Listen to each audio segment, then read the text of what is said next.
Mayan Reynolds is a small vanilla-compatible episode for Doom 2 featuring overgrown ruins and dank caves. The WAD was a speed map project made over the course of a week. This is the description for Mayan Reynolds, a 2022 WAD courtesy of Squonker Team. The WAD contains 7 levels with, of course, a lovely little thank you map as a palette cleanser. Let's pull a fedora over our space helmet, grab our bullwhip. It's time to Indiana Jones this mother. For this WAD, I elected to use Crispy Doom as the source port. Seeing as how all the Squonker WADs are vanilla compatible, it seemed only appropriate. It took me a little while to get used to, having been using GZ Doom for so long, but now I'm so glad I used it. It's what I'll be using for Squonker joints in the future. Now, the README doesn't contain any author comments, so I'll instead just talk about my favourite aspects of each map, and then elect a best map out of the lot, and a best MIDI. All subjective, of course. Now let's effin' go. Map 1, Waterlogged by Eggboy. The esteemed EB renders the first map with typical panache and effortless style.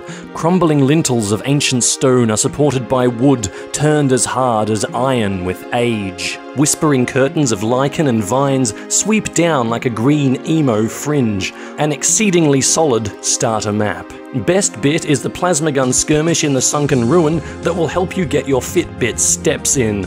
The pop-up Archie in the plasma fight will retrain your strafing abilities if you've been away from Doom for a bit. The level overall is a bite-sized pocket of stagnant water, creeping vegetation, and broken bones. Map 2, Barren by T.WILL and DCG RETROWAVE. By Map 2 I had my head mostly around using Crispy Doom and I felt fully immersed in the vanilla experience. It reminded me of what it was like to play Doom on DOSBox, delightfully old school and crunchy. Yum. These two skilled peeps collaboratively carved a shadow-strewn crypt in a haunted wasteland. The highly kinetic combat and platforming slapped me about the face and demanded my attention. Beautiful work, guys. Best bit is the suffocating fight with the rocket launcher and a sack full of hell nobles. Dangerous, visceral, and it left me tingling. A proper Doom fight. Map 3. EROSION by Eggboy. EB's second helping for Reynolds holds out its hand to shake and spits in your eye. Nothing is for free, and anything that looks like a gift has its own associated giant rolling boulder to squash you like a Sunday morning pikelet. The fights are creeping up the scale of bastardliness, as they should, and the architecture invites you to draft a story behind exactly what's going on in this ruined jungle. The boat in the cave-like void made my mind reel with questions and possible answers. The best bit is definitely that bloody mysterious boat. Cloaked in darkness, it both draws your curiosity and your wariness. All I can say about the fight on the boat is pump rockets and pray that the Archie is in the front row. Map 4, GUERILLA by SKRONKIDONK. Hot Hot Hot and Tiny Tokyo are fine examples of Skronk's level design philosophy, which I exude myself in my own mapping attempts. It really speaks to me and automatically makes combat tricky due to the closeness of monsters.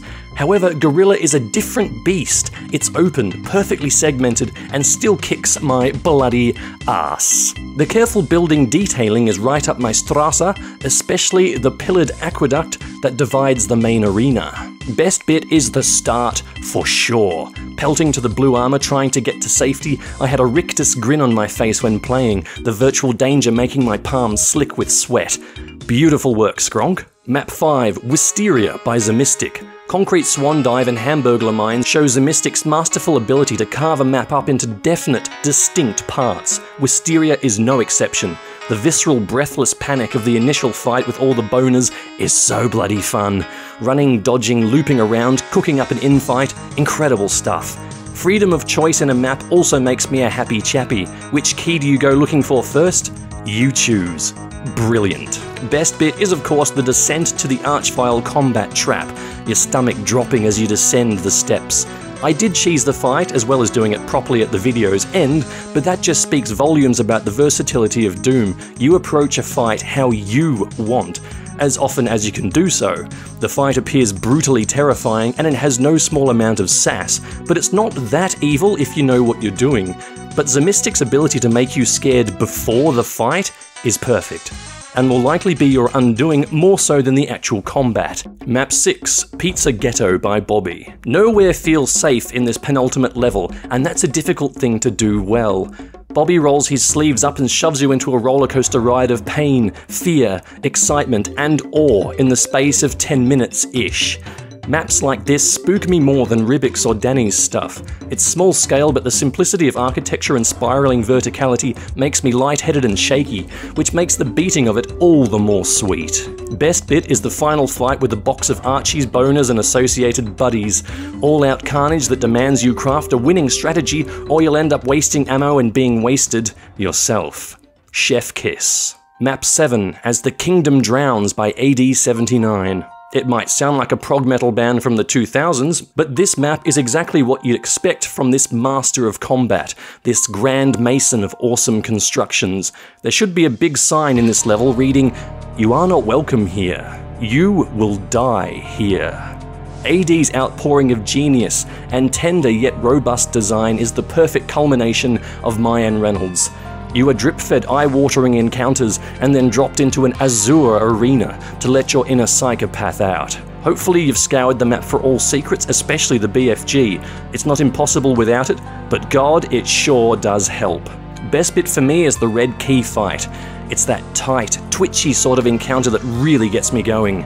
The final fight is a grand crescendo power fantasy, provided you have the right gear, but definitely that smaller fight really tickles my pickle. Gorgeous stuff. Okay, drum roll please. Brrr. Favorite map of the set? GUERILLA by SKRONKIDONK. This one really made me smile and grimace all at the same time. If you've seen any of my Doom Smells Like videos, you'll know I strive to find meaning in something without a deliberate meaning, or indeed where one does not exist. I look at Doom maps like this and try to work out what purpose it would have in this society, this jungle, and something about that main plaza made me feel that it's like a place for public sacrifices or some sort of public display of violence. It really made me think. I love to get my metaphorical money's worth out of someone's creative work and strain it through my brain like a whale does with krill, making it last as long as possible in my mind to extend the interactive life of the map. And I kept mentally going back to this map. It really jived well to me. A tricky feat among such outstanding work. Favorite MIDI would have to be Map 7, AQUIFER by AD79. This was really hard as you've got Stewboy and Jimmy in the mix too, but something about this MIDI is so lonely and melancholic. I can't stop listening to it. As a finishing track, you'd expect some balls-to-the-wall thrash or loopy arpeggios, but this tune is heavy with ennui, so that when the last demon is toast and you climb towards that blue tower, it's with a heavy heart. Your job here is done, but there is also the knowledge that Doomguy's battle is an eternal one, a Herculean fight without an end. Mayan Reynolds is like a giant sacrificial altar carved out of obsidian. It's dark, it's bloody, it's been smoothed out by hours of talented curation. But if you're not careful and spend too long running your hand along its glossy surface admiring the finish, you might accidentally nick your flesh on an unexpected sharp edge, leaving you cradling a bloody stump. Stand agog in awe at the seemingly effortless professionalism of the maps, yes, but be on your toes too, or you'll be yet another sacrifice among many. As always, I would like to encourage people to download and play this WAD, just like all the other ones I've covered thus far, and I would like to extend a gigantic, bulging, throbbing thank you to all the people of Squonker Team for the content they've made this year, and that it's been my absolute joy to play. Thank you so much, and I look forward greatly to what's coming in 2023. Thanks for watching. See you later. Eduardo and friends.